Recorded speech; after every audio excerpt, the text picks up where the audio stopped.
to Tripura Info News Update. Trinamool Congress hold a press conference at Tripura Pradesh Trinamool Congress office.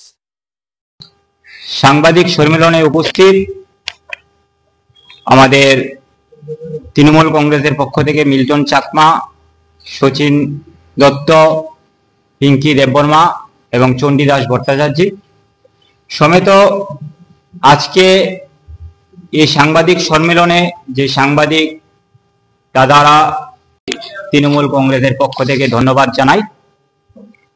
আজকে আমাদের সাংবাদিক সম্মেলনের যে মূল উদ্দেশ্য, সেই উদ্দেশ্য হলো আপনারা সবাই লক্ষ্য করছেন যে বিগত কিছুদিন ধরে আমাদের রাজ্যের প্রত্যেকটি বাজারে যেভাবে মূল্য বৃদ্ধি হচ্ছে, সেই ব্যাপার নিয়ে রাজ্য সরকার এবং রাজ্যের মাননীয় মুখ্যমন্ত্রীর কোনো ধরনের ভূমিকা আমরা দেখতে পাচ্ছি না।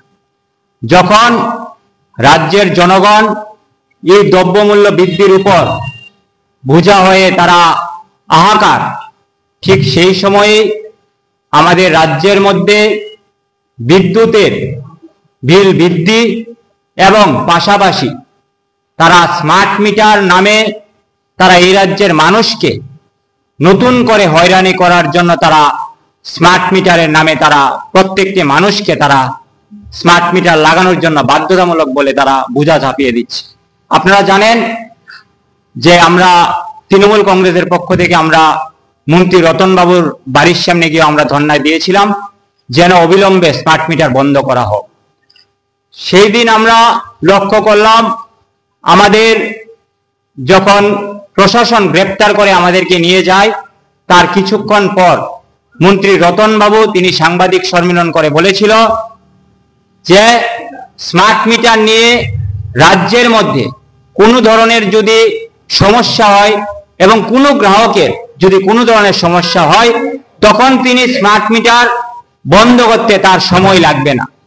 কিন্তু আমরা এই দুদিনে ত্রিপুরা রাজ্যের বিভিন্ন পত্র পত্রিকা বলুন, ইলেকট্রনিক মিডিয়াতে বলুন, আমরা লক্ষ্য করতে পারছি যে বিভিন্ন রাজ্যের ত্রিপুরা রাজ্যের বিভিন্ন প্রান্তের জনগণ, খোয়াই বলুন, আগরতলা বলুন এবং বিভিন্ন জেলায় জনগণ তারা মিডিয়ার সামনে এসে তারা প্রতিক্রিয়া দিচ্ছে যে যাদের বিল 5,000 টাকা আসতো তাদের বিল আসছে 80,000 টাকা, যাদের বিল 200 টাকা আসতো তাদের বিল হচ্ছে 2,000 টাকা। কিন্তু আমরা লক্ষ্য করছি যে বিদ্যুৎ মন্ত্রী এখনো পর্যন্ত স্মার্ট মিটার বন্ধ করা উনি এখনো পর্যন্ত পদক্ষেপ নেয়নি। পাশাপাশি যখন রাজ্যের জনগণ বিদ্যুৎ বিল নিয়ে সারা রাজ্যের মধ্যে একটা আতঙ্কের পরিবেশ সৃষ্টি হয়ে রয়েছে, তখনই এই রাজ্যের ডাবল ইঞ্জিনের সরকার আমরা লক্ষ্য করলাম মানুষের জলের আমাদের যে জলের কর, জলের যে ট্যাক্স, সেই ট্যাক্সও তারা 40 টাকা থেকে তারা বাড়িয়ে আবার 60 টাকা করে দিল। মানে এই রাজ্যের জনগণকে শোষণ করার জন্য যত ধরনের পদক্ষেপ নেওয়া প্রয়োজন সমস্ত ধরনের পদক্ষেপ তারা সমস্ত দিক থেকে তারা নেওয়া শুরু করেছে। পাহাড়ের অবস্থা নিয়ে কিছু বলতে চাই। এখানে ইনফ্রাস্ট্রাকচারাল ডেভেলপমেন্ট নিয়ে যে আগরতলার সম্বন্ধে যে বললো, স্মার্ট সিটির যে অবস্থা, তার চাইতে দুর্গম এলাকা, পাহাড়ের দুর্গম এলাকাগুলোর অবস্থা আর তার চাইতেও বেহাল। সেখানে আপনি রাস্তাঘাটের কথা বলুন, সেখানে আপনি জলের ব্যবস্থা বলুন, সেখানে পানীয় জলের ব্যবস্থা বলুন, সেখানে আপনার মেডিকেলের কথা বলুন, সেখানে আপনি যে কোনো ধরনের এমপ্লয়মেন্ট কোনো নেই, কোনো সুযোগ নেই সেটার জন্য।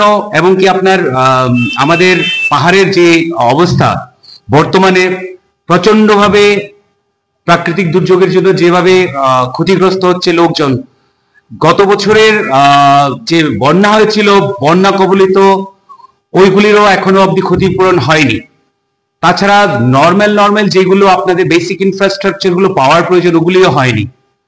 সেটার জন্য আমার সহকর্মী যেটা বলে গেছেন, আমরা ত্রিপুরা তৃণমূল কংগ্রেসের পক্ষ থেকে বেসিক আমরা আগরতলার জন্য আমরা আগামী 28 তারিখ যে 1 ঘন্টার জন্য যে ধর্ণা দেওয়া হবে, সেটার জন্য আমরা সবাইকে আহ্বান করছি আমাদের সাথে যোগদান করার জন্য। তার সাথে আমরা কিছু আমি আরো যেহেতু ইলিগাল ইমিগ্রেশন সম্বন্ধে বলা হয়েছে, আমি বর্তমান সরকারের সহপাঠী যারা আছেন ওদেরকেও অনুরোধ করব যেন কোনো পার্টিকুলার কমিউনিটিকে টার্গেট করে কি বলে বাংলাদেশি হিসাবে আখ্যায়িত করা না হয়। আমরাও গুরুতরভাবে ইলিগাল ইমিগ্রেন্টস এর এগেইনস্টে আছি, কিন্তু কোনোভাবে কোনো পার্টিকুলার কমিউনিটিকে যেন টার্গেট না করে তার উপরে প্রোপাগান্ডা চালানো না হয়, সেটার জন্য আমরা অনুরোধ করব এবং তার বিরুদ্ধে প্রতিবাদ জানাচ্ছি।